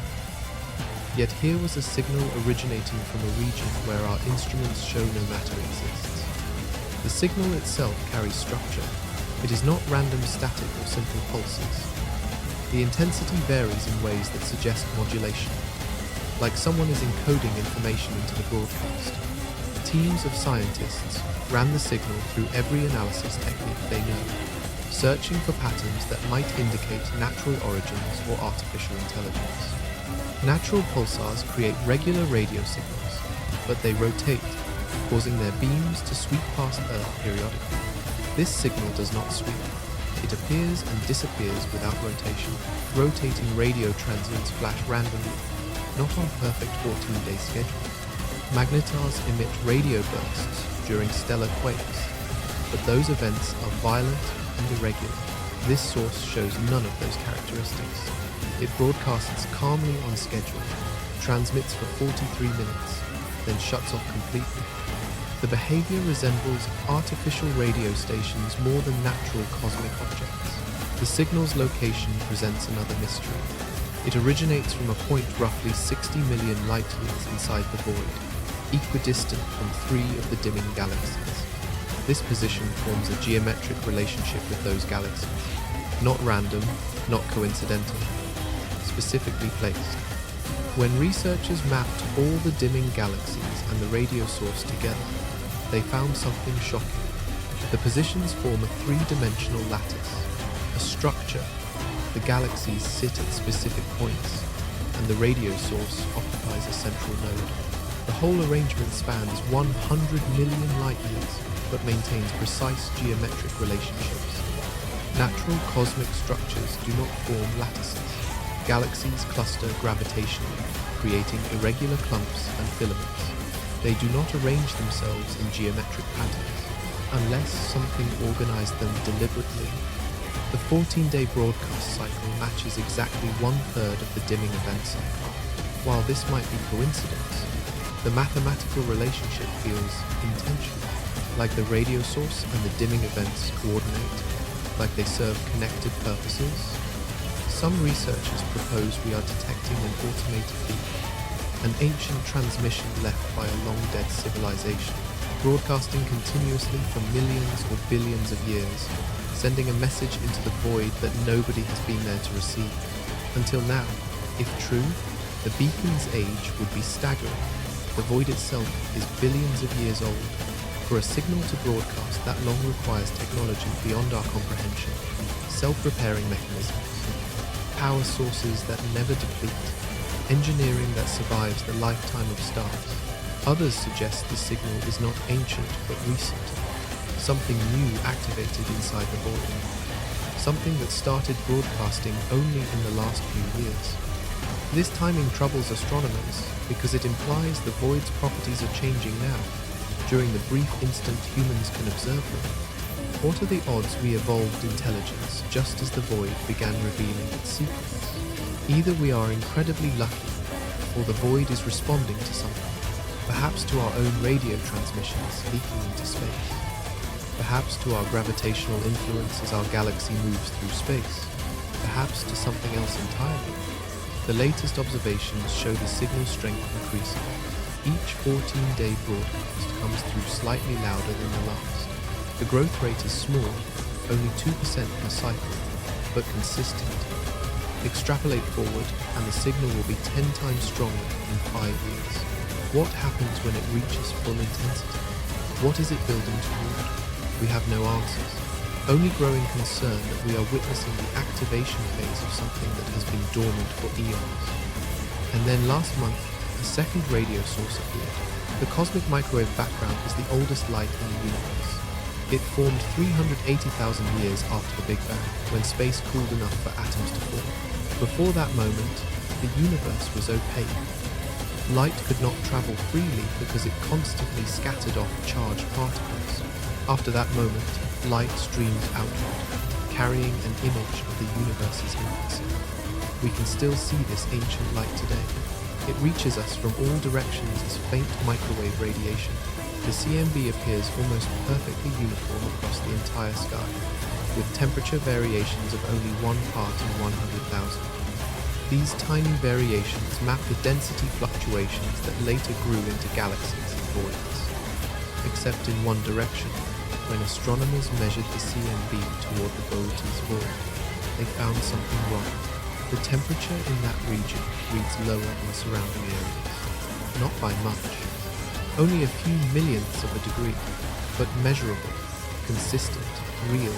This temperature drop is called the integrated Sachs-Wall effect. When CMB light travels through a void, it loses energy. Here is why. As light enters the void, it climbs out of the surrounding matter's gravitational potential. This climb costs energy, cooling the light slightly. As it exits the void on the far side, it falls back into normal space, regaining that energy. Normally, these effects cancel out. Light cools entering the void and warms leaving it. Net change, 0. But the universe expands. Dark energy stretches space while the light crosses the void. If the void grows during the light's transit, the exit point is deeper in the surrounding matter's gravitational field than the entry point is. The light does not regain all the energy it lost. It arrives cooler than it started. This effect is tiny. Most voids create temperature variations of only a few millionths of a degree. The Borov9 void creates a cold spot 10 times larger than expected. The discrepancy suggests the void is expanding much faster than normal voids, or it started much emptier than our models predict. Neither explanation is satisfactory. Faster expansion requires stronger dark energy concentration, but dark energy distributes uniformly. It should not concentrate in specific regions. Starting emptier pushes the problem back to void formation. Why would this region be so much emptier than anywhere else? Some cosmologists propose we are seeing evidence of primordial quantum fluctuations. In the first moments after the Big Bang, quantum uncertainty created slight variations in density. Most of these variations were small. Rarely a large fluctuation would occur. The Borov9 void might represent an extreme statistical outlier. Calculate the probability and you get numbers like 1 in 10 million. Unlikely, but possible. The universe is huge. Rare events happen somewhere. We might simply be witnessing the tail end of a probability distribution. Except we see other effects that amplify the mystery. The CMB cold spot is not circular. It is elongated, stretched, like something pulled on the void from one direction, distorting its shape. Voids should expand symmetrically in all directions. This one grew asymmetrically. Something influenced its growth pattern. The elongation points toward a specific region of sky. Follow that direction outward and you pass through the void, through the galaxies beyond it, toward the edge of the observable universe. Does this alignment mean something? Are we seeing a connection between the void and structures too distant to observe directly? Recent simulations suggest another possibility. If our universe is not alone, if parallel universes exist in higher dimensions, collisions between universes might leave scars in space. These collision sites would appear as unusually empty regions. They would stretch the CMB light, passing through them in specific directions. They would violate our standard cosmological models because they formed through processes outside our universe's normal physics. Could the Boetis void be a scar from a parallel universe collision? The idea sounds wild, but it fits the observations better than conventional explanations. It accounts for the extreme emptiness, the unusual size, the asymmetric shape, and the excessive CMB temperature drop. And if true, it raises a terrifying question. If two universes collided here, are they still in contact? Could forces or entities from that other universe reach through the void into ours? Could the signals we are detecting originate from beyond our reality? The cold spot stares back at us from the cosmic microwave background like an eye, an ancient wound in space that never healed. And now it is starting to open. Light travels in straight lines. That is the basic rule, except it is not quite true. Mass bends space, and light follows the curves. This effect, called gravitational lensing, lets us map dark matter by watching how it distorts background light. When light passes through a void, it should bend very little. Voids contain minimal mass. Without mass, space stays flat. Light continues straight through with barely any deflection. This property makes voids easy to identify. They create blank spots where gravitational lensing vanishes. The Boetis void does not follow this pattern. Light passing through it bends wrong. Not strongly like it would near a galaxy cluster. Subtly wrong. Like the void contains invisible mass that should not be there. Or like space itself has different properties inside the void than outside. Astronomers discovered this anomaly while mapping dark matter distribution. They measure how light from distant background galaxies distorts as it travels through foreground structures. More distortion means more mass along the line of sight. Less distortion means less mass. Simple. When they measured lines of sight passing through the void, they expected minimal distortion. Instead, they found measurable lensing, not as strong as in normal space, but present, consistent, repeatable. The void contains something that bends light even though our instruments show the region is empty. Calculate how much mass you need to produce this lensing, and you get a disturbing answer.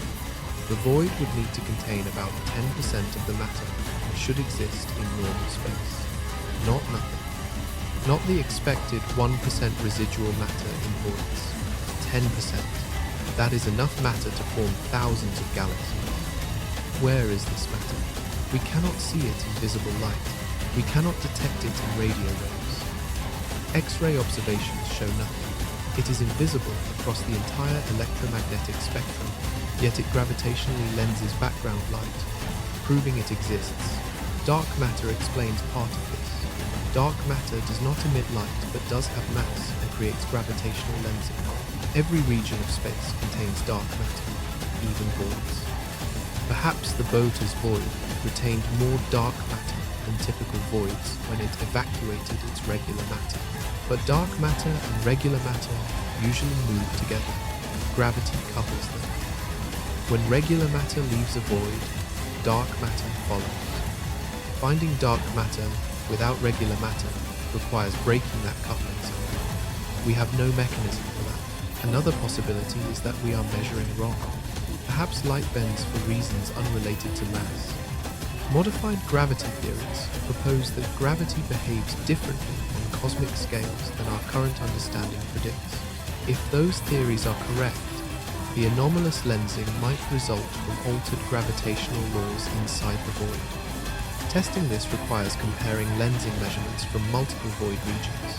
Do all large voids show similar anomalies, or is this unique to the Boetis void? Preliminary surveys suggest the Boetis void is unusual. Other voids produce the expected minimal lensing. This one stands alone. The lensing pattern has structure. It is not uniform across the board. Some sightlines through the void show stronger lensing. Others show weaker lensing. Map these variations and you see patterns. Concentrations of whatever is bending the light.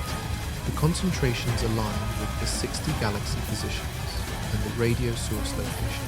Like there is a network inside the void. Invisible filaments connecting the galaxies to each other and to the radio source.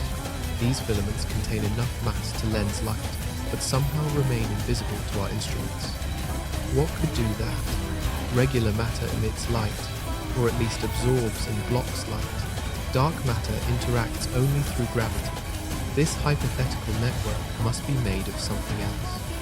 A third type of matter we have not discovered yet, or energy structured in ways we do not understand. The latest gravitational wave detectors might offer clues. If massive objects move through the void, they create ripples in space-time.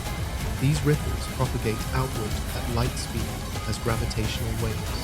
We could detect them with sufficiently sensitive instruments. Several research groups now monitor the void region for gravitational wave signals. They search for periodic patterns matching the 14-day radio broadcast cycle or the 78-day dimming cycle. Any correlation would prove something massive is moving inside the void, something real enough to warp space-time, something invisible to everything except gravity. They have not found signals yet, but they are improving their sensitivity every month, and they are starting to wonder if whatever is inside the void is moving toward us, or if we are moving toward it as our galaxy drifts through space. Because the lensing anomalies are getting stronger. Year by year, light bends slightly more as it crosses the void. Whatever is in there is growing, or activating, or consolidating its presence, and we still cannot see it coming. Dark matter built the universe. It outweighs regular matter 5-to-1. Without it, galaxies would fly apart. Cosmic structures would never form. The universe we observe could not exist. Dark matter acts through gravity. It clumps around galaxies, holding them together. It forms enormous halos that extend far beyond the visible edges of galaxies. It threads through space in vast filaments, creating the cosmic web. Everywhere we look, we find dark matter. It dominates the mass budget of the cosmos, except in the Bota's void. The dark matter is missing. Theoretical predictions say voids should retain about 15-20% of their original dark matter content. When regular matter evacuates during void formation, dark matter evacuates too, but not completely. Gravity is not strong enough to clear dark matter out entirely. Some always remains behind. Multiple surveys measured dark matter distribution in the Bota's void using gravitational lensing and galaxy velocity studies. They found less than 5% of the expected dark matter content. 75% of the dark matter that should be there has vanished. This is impossible, according to standard physics. Dark matter only interacts through gravity. It cannot radiate energy. It cannot push itself away. It cannot escape from a region unless another force ejects it. And we know of no force capable of ejecting dark matter from such an enormous volume. Some physicists propose dark matter self-interacts more than we thought. Maybe dark matter particles occasionally collide with each other, transferring momentum. Given enough time, these rare interactions might clear dark matter from voids more efficiently than gravity alone. Models testing this idea show it cannot work fast enough. Self-interactions strong enough to clear the void completely would create other observable effects we do not see.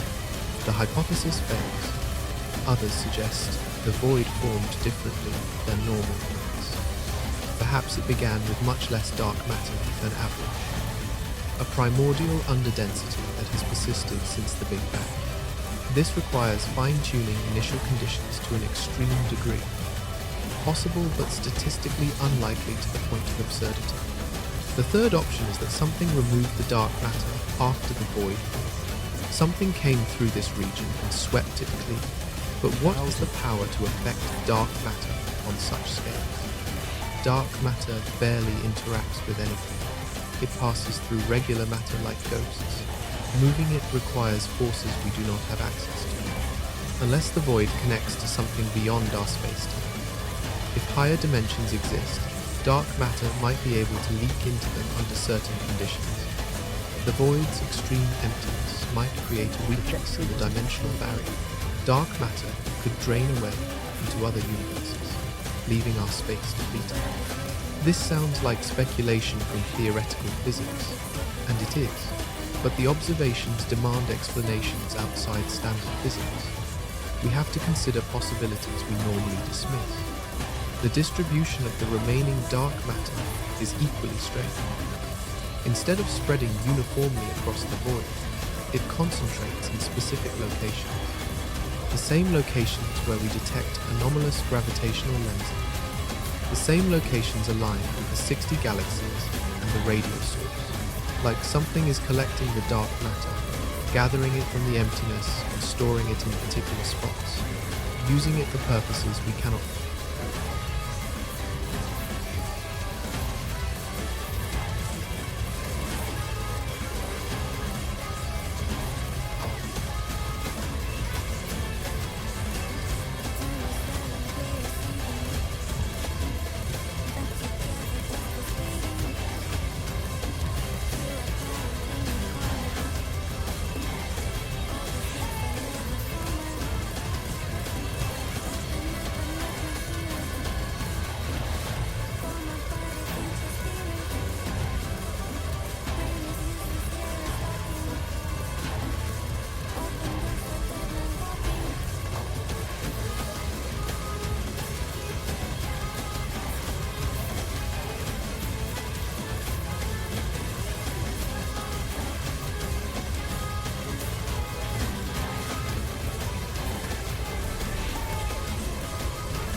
Can we talk? We're from CNN. Can we talk to you?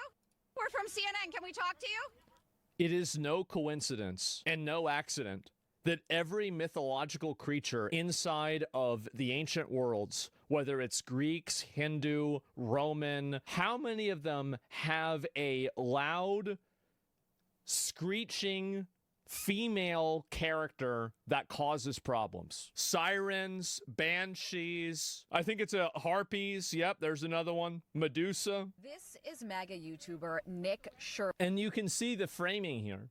They immediately introduce him as a MAGA YouTuber. So they're doing two separate things by saying that. The first thing they're doing is they're trying to delegitimize his existence by categorizing him as a YouTuber rather than a journalist, rather than any sort of a political activist. But a YouTuber is something that, like, oh, well, what do YouTubers do? Well, they make videos about like Roblox and Fortnite, right? So they're doing it with that, and then it's so dishonest. It is. The media is the enemy of the people. You have to understand this, is that people like CNN, places like CNN, they are the enemy of the people. They want to rot your country out because they are parasites. They are absolute parasites. And I mean this in the truest sense of the word. These are for-profit companies that thrive and benefit on the continual destruction and degradation of your country so they can report on its downfall. That's what they do. This is the way they introduce things. Every single word that they say, if it's not a lie, you just don't understand it well enough. That's all. And this is the reason, by the way, that all of their credibility is going down. Look at CNN's credibility. It's going down. They have been on a backslide for the last 10 years. Probably at least the last 5 years they have been. And this is just verifiable on Google Trends. And it's completely deserved. And here's how you know that they're really on the downtrend. They partnered with Kalshi. You made a Faustian pact with a gambling website. I have no problem with you doing that. But I do think that we are entering into a new frame of dystopia when a news agency is now partnering with a gambling website. I think this is a new level of dystopia. You don't do that unless, and also, by the way, you want to know the best thing about it? Is that nobody complained about it. And Kalshi having its polls on CNN, it doesn't legitimize Kalshi. It legitimizes CNN. So imagine doing so much damage to your media brand that taking a sponsorship with a gambling company makes people take you more seriously. That's where CNN is at. It's not so good. I'm a stay-at-home mother. I don't get any government assistance or on welfare. I was born and raised in this country, and my husband works every day. He makes too much money for us to even qualify for welfare, but these fucking Somalis are stealing millions, if not billions. It's sick. Yeah, I want the money to go to you. Exactly. Like I want to send them back, reappropriate every asset they have except for the shoes on their feet. And even that's debatable if they're expensive. But even that, and then we're going to give the money to you, and then you can take care of the kid and do some better stuff, right? That's it. That way you don't have to worry about it. I am a supporter of stay-at-home moms. I am a supporter of a traditional marriage. I think that I want to get back to a society where women can stay home and take care of kids, and men can expect to be the sole breadwinner of a relationship if they choose to. I don't agree with forcing women into this responsibility or forcing them into this lifestyle, but I want to enable it because I think it's the best thing for children. And that's the way that I look at any child policy. What is the best thing for the kids? And I think that's the best thing for the kids. I'm sorry, we're fucking 4 seconds into this and it's already been 2 minutes. But anyway, CNN is lying. They're full of shrieking banshees. They are the enemy of the people. And I'm so glad to see them on a death spiral. Anyway, let's move on. Back at a daycare in Minnesota, he alleged was a fraudulent facility in a now viral video. People are going to say this is a left or right issue, but no, fraud is fraud. And so I'm not out here trying to put a twist on things. Shirley's viral video released over the weekend in which he says he's uncovering tens of millions of dollars in fraud at many. He says he's uncovering. This is like another, again, a lot of people, this is the reason why education is so bad in the United States. The reason why people are so badly educated in the United States is because if they weren't, they would be able to tell and notice these obvious verbal tricks and misrepresentations. It's soft framing. It is. It's soft framing. And so you're saying he says that this is what's happening. The reason why he's doing that is in order to, basically, she said thousands, 100, tens instead of thousands. Let me see what she said again. Covering tens of millions of dollars in fraud. Oh, tens of millions. Yeah, it was hundreds of millions. Yeah, and so you, again, as I said, every word, every line is a lie. I'm old. They used to teach this stuff in school. Listen, both of my parents were college graduates. My mother wrote books for college classes. My father was a college professor, and then he became an executive for a publishing company. So, like, growing up, I heard about this all the time. But the thing is that I think that Americans are intentionally miseducated. They are intentionally miseducated so that tricks like this can continue to be played on them whenever the media and the controlling class of the country wants to do this. They keep you stupid so they can trick you like this. They do it on purpose. At Minneapolis daycares run by the Somali community was retweeted by Elon Musk and Vice President J.D. Vance. In the video, Shirley tries to open locked doors and talk to people at various daycares he claims are frauds. Did you come during their normal operating hours when you came to visit? I came at 11 a.m., I believe, and I also came the following day later in the day. The point of it is not whether or not I came at the right time of their operation hours. The point is that blacked out doors, they can't give you any information. You call that number, no one answers. I wasn't trying to go inside.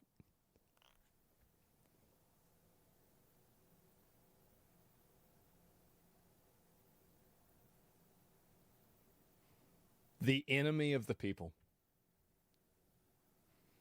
The sooner the American public wakes up and realizes what a profound threat mainstream media is the sooner that we can get rid of this problem and we can hold these people accountable.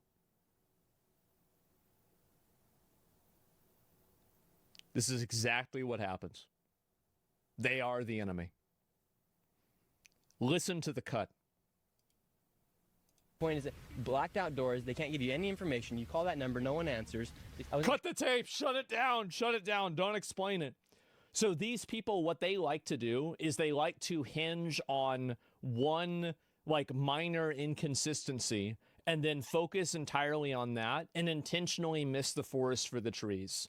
They will focus on the molehill and then and this is actually kind of an ironic thing, right? Is so everybody knows how camera angles work, right? So like, here's a good example. This is a bottle cap, right? Now the bottle cap is bigger than my head. Is the bottle cap actually bigger than my head? No, of course not. I'm not Hassan. So the reality is that if you frame things in a certain way, you can make a molehill into a mountain. That's what happens. This is exactly what they do. Trying to go inside, and there should be a way for somebody to actually be able to call that number and somebody be able to answer. These aren't real businesses. But surely you don't think a daycare should just be unlocked. You shouldn't be able to just walk into a daycare. Surely you shouldn't be able to walk in. Yeah, that's definitely what he was trying to do. Uh-huh. The reception. No, every daycare is locked. Their doors are locked. And so, okay, you bring up a fair point. Then but why can't they actually give me information how to enroll a child? Federal law enforcement.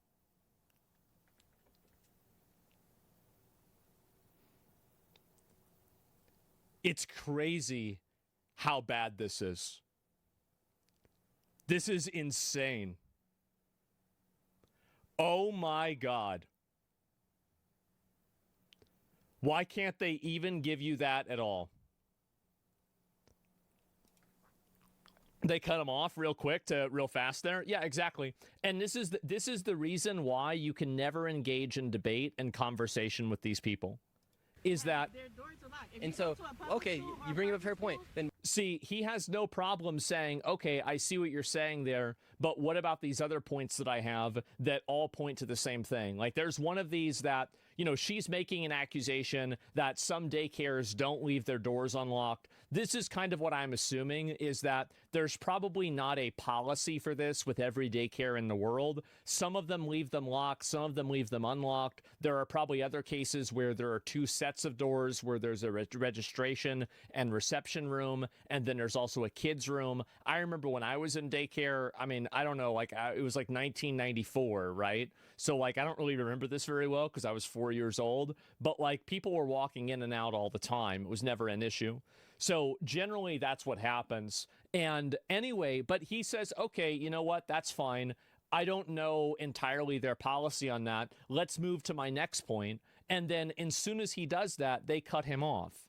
And the reason why is that they are not interested in having a conversation. They are not interested in having a debate. And this is why I said before, I don't debate people. I don't argue with people, because you cannot reason a person out of a position that they didn't reason themselves into. Nick Shirley isn't playing by the same rules that they are. Their goal is not to find the truth, it's to spread the lie. His goal is to find the truth. That's why he's more than willing to acknowledge some inconsistencies in the pursuit of finding and understanding this problem. When these people ask him a question and then he asks them, they don't want to answer it and explain it. That's the difference. The doors are locked so kids can't walk out by any circumstances, but as soon as you knock on the door, a receptionist will come talk to you. My wife is a teacher in kindergarten in Europe. Yeah, and I'm sure, like, well, this is generally how I think it probably is. I remember they used to have, so like we had a daycare and there's the building, and then behind it there's like a playscape and a play area, right? Which, by the way, we didn't see any play area here either, did we? But, you know, let's ignore that. And, you know, that's just another part of the mountains of evidence.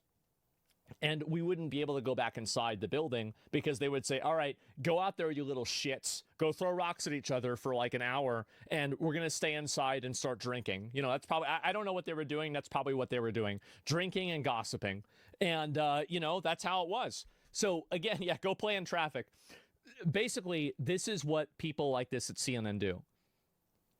He asks a question in order for them to explain, well, what about this other mountain of inconsistencies? They double down on something that he in good faith said, okay, maybe there could be an explanation for this that I don't understand. There's 10 other things that I do understand. What about those? They don't want to talk about that. But why can't they actually give me information how to enroll a child? Federal law. Instantly cut. Instantly cut right there. Because they don't have an answer for that. There are no windows. Why are we even talking about this? Yeah. There's no windows. Like, holy shit. Like, and also, by the way, as if there aren't 50 different ways to make one-directional windows. Like, I've seen 50 windows that are like this, that you can see out of the place, but not into the place. Law enforcement has been investigating fraud in Minnesota for several years. And so you can see right here, they cut away from him asking these questions in order for them to make an appeal to the authority. This is what they're doing. So they're framing it as if he's just going on a laundry list of complaints that are invalid, irrelevant, and meaningless, and then they immediately cut it off so they can put out their own narrative. CNN is disgusting. They are. They're totally disgusting. Law enforcement has been investigating fraud in Minnesota for several years. Yeah. Both Attorney General Pam Bondi and FBI Director Kash Patel said on social media they've indicted dozens of defendants. And also, by the way, every time that people use this as an example or anything like this, never actually let them do this, because if they had said this about Epstein, people would be saying that they're trying to hide more stuff. So really, they don't actually believe this is something that's like sufficient. They're just saying this because they think that you think that it will be sufficient. DHS has posted multiple videos of agents they say are conducting a massive fraud investigation. Yeah. Do you think that federal law enforcement... And the funny thing about that is that they're acting like, oh, wow, like they're doing that because of his video. They're doing that for that reason. So do you think that federal law enforcement hasn't done enough? I mean, they would say... They obviously haven't done enough. They haven't done even close to enough.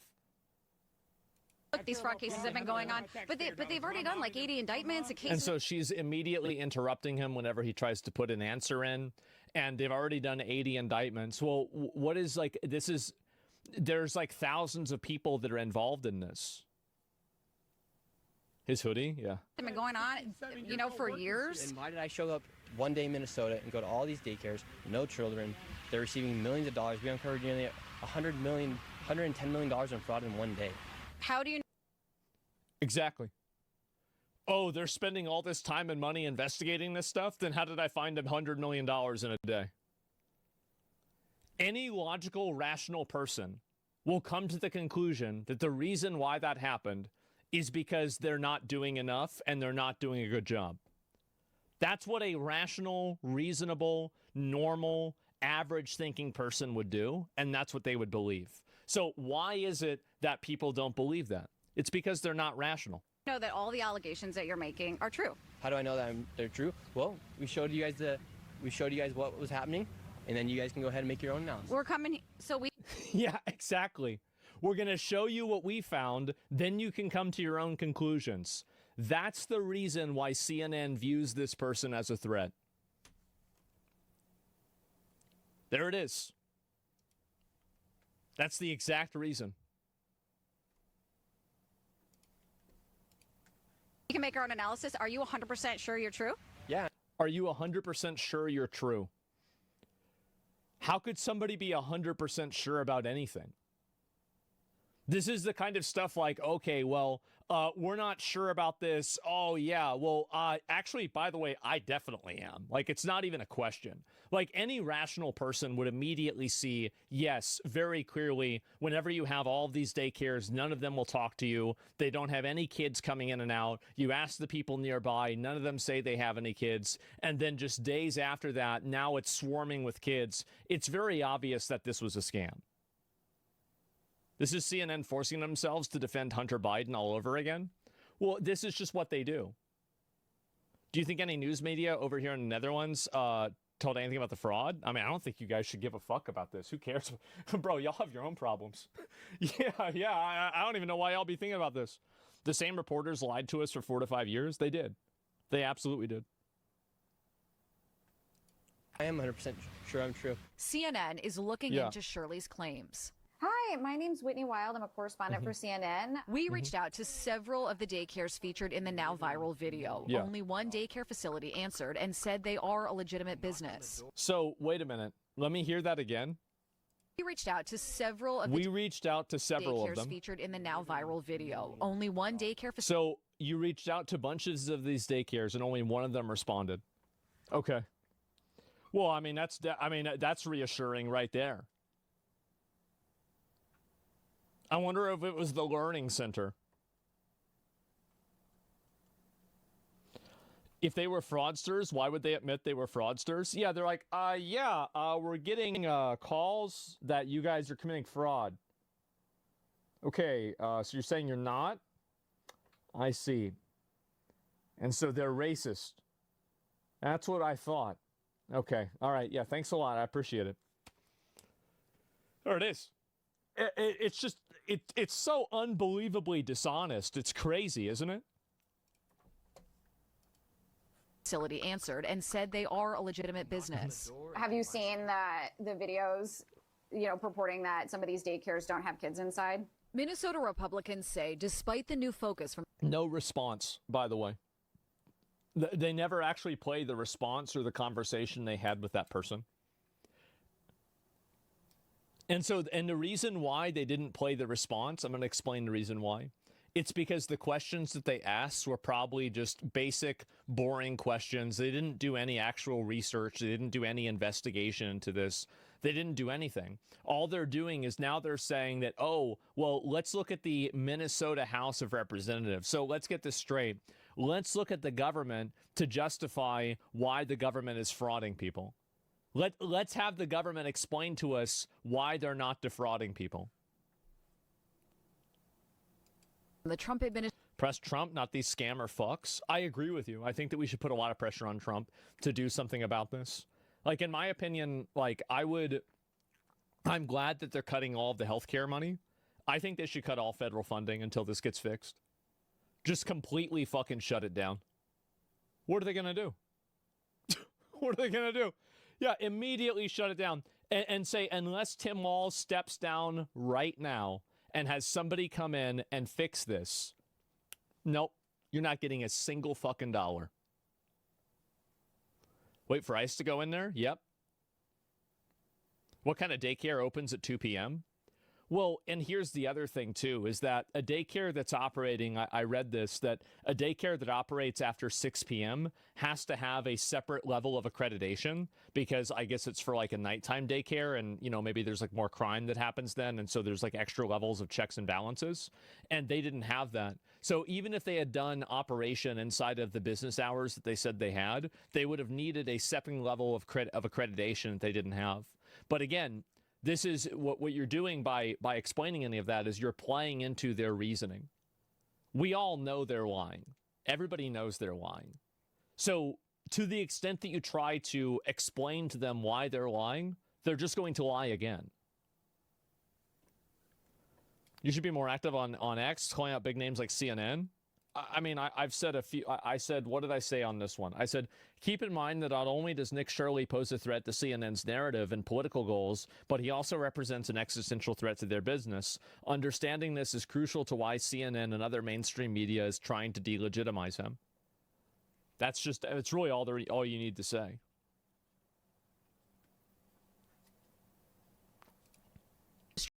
Threat to their business. I said, what did I say on this one? I said, keep in mind that not only does Nick Shirley pose a threat to CNN's narrative and political goals, but he also represents an existential threat to their business. Understanding this is crucial to why CNN and other mainstream media is trying to delegitimize him. It's really all you need to say.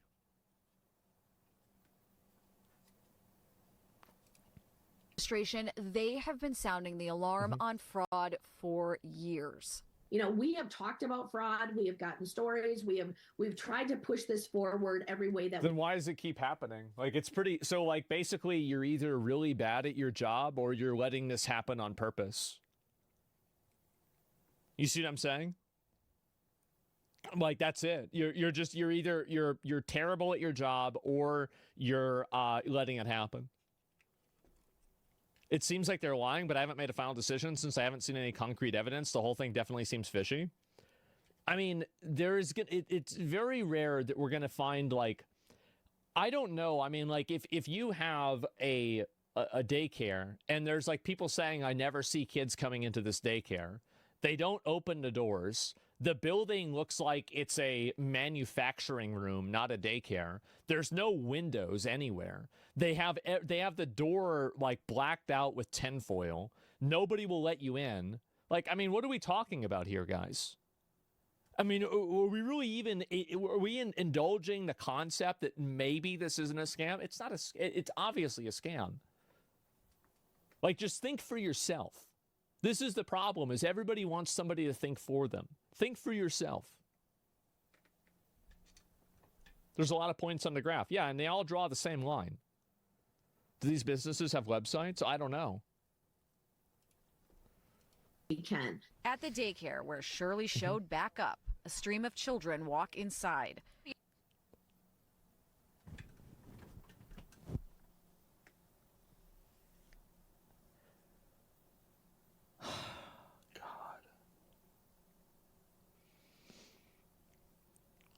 The media is the enemy of the people. CNN is the enemy of the people. The sooner that we realize that, the sooner that we can treat them the way they deserve. That's it. And I'm not talking, by the way, I'm sure everybody is going to say, oh, he means blow up CNN. No, I'm not saying that. Nobody should be violent. I'm saying they should be held accountable and they should be treated that way. So, anyway, what a surprise that after you get called out for scamming, a bunch of people show up. And your first impression for that is to just assume that, oh, that's because they're doing this in good faith. Have you guys, like, we've all had an example of, like, for example, like in middle school, when they say no running in the hallway, and you're running down the hallway, and then the vice principal is there, and you see him, and you immediately slow down, and you start walking again, right?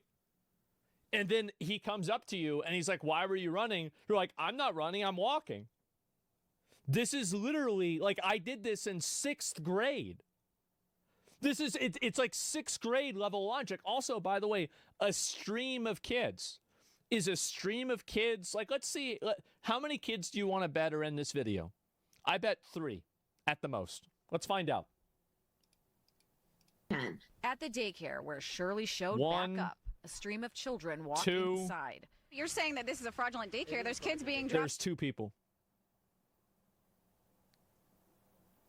2.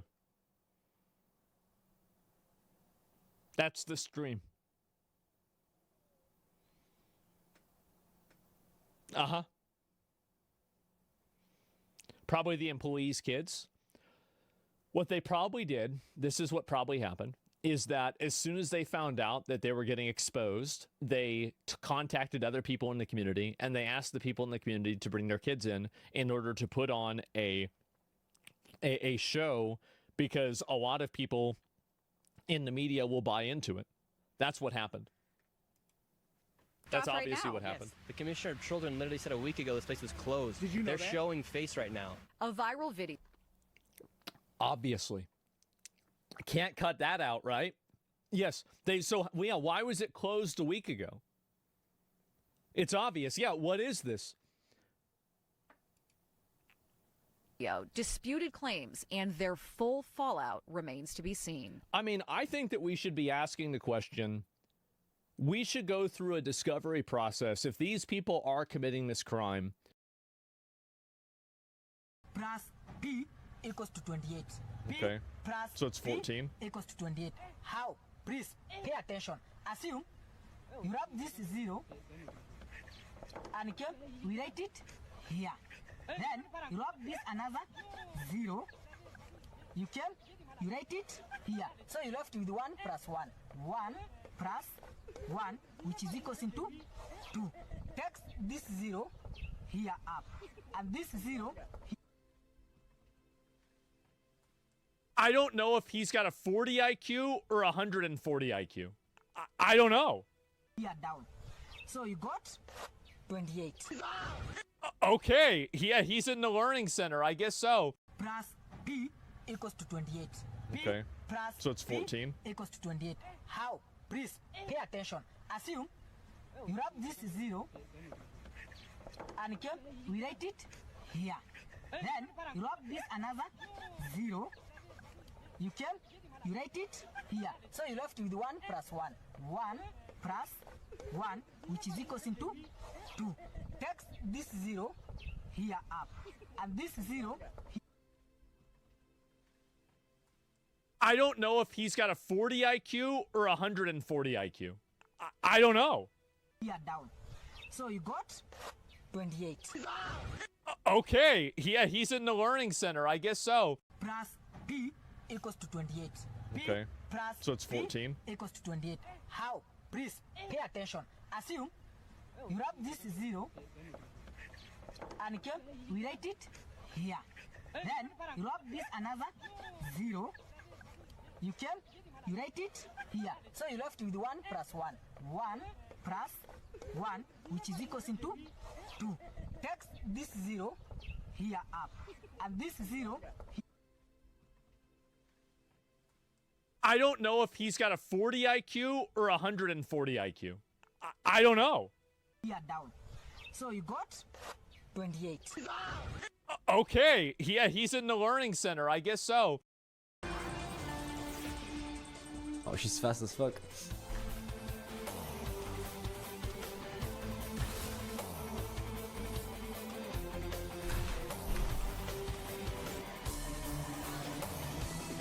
Go! You're so slow. You're so pathetically slow, Quinn. Hey! No, no, no! Run, run, run, run, Quinn, run! Oh, she's fast as fuck.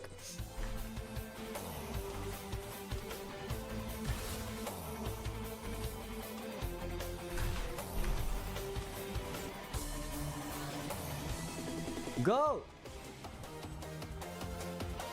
You're so slow. You're so pathetically slow, Quinn. Hey! No, no, no! Run, run, run, run, Quinn, run!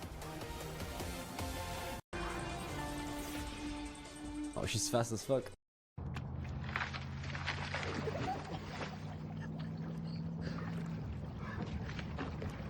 Alright, this is okay. Just gonna stay calm. Tread one.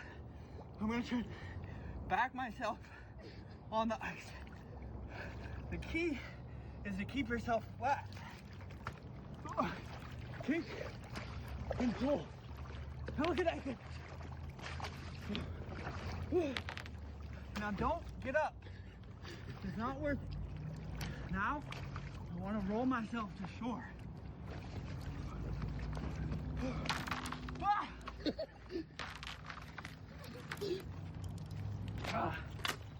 That's how you get out of ice.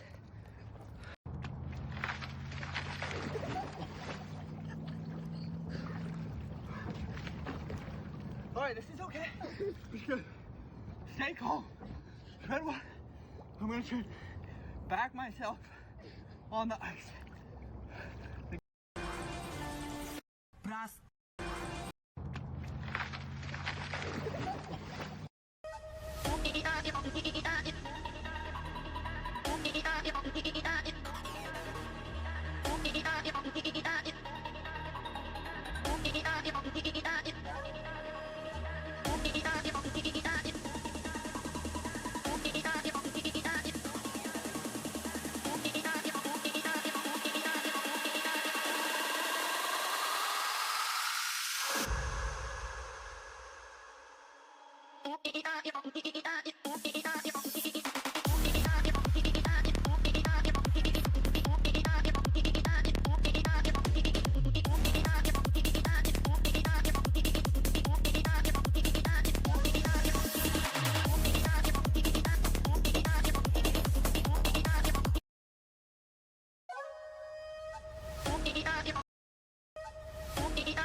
I tried hang bar.